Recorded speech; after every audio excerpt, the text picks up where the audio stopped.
Yesterday, the government's Truth and Reconciliation Commission released its report into residential schools in Canada. If you don't know what those are, those were especially in the West, schools where Aboriginal children were often taken away from their parents and put into schools to teach them to be more Anglo and less Aboriginal. They were often run by the church. There's a lot of controversy about these schools. Some people said it put them on the right track and integrated them into society, but of course other people lamented the loss of their culture, and of course there were cases of child abuse and even deaths. Frankly, I would have liked to have learned more about the residential schools, come to know the truth, and found some sort of reconciliation, which I actually thought happened 9 years ago with a massive government payout of billions of dollars. But that's not what the Truth and Reconciliation Commission yesterday was about. If it was, I think I would have been genuinely interested, as a lot of Canadians would have been. It wasn't about that.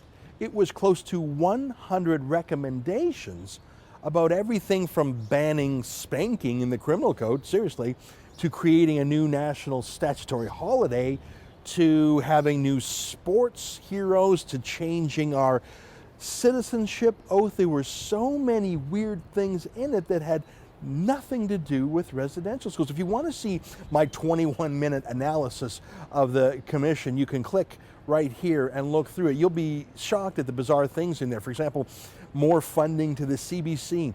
And my point is, instead of focusing on one thing that I think a lot of Canadians would have been open-minded to, myself included, they focused on a huge, weird, left-wing lawyer's agenda, banning spanking, new holidays, just strange stuff that allows people to write it all off as just some socialist experiment. I certainly have, which is too bad. I would have liked to learn more about residential schools.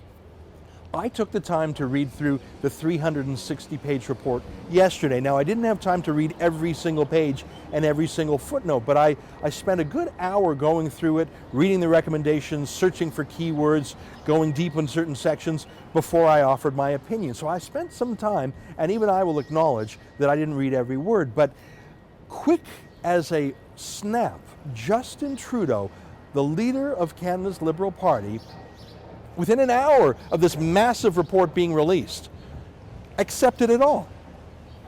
Here's a statement he put out almost immediately saying yes to the whole thing. And here's him saying the same in question period. The Liberal Party today accepts and commits to implement these recommendations.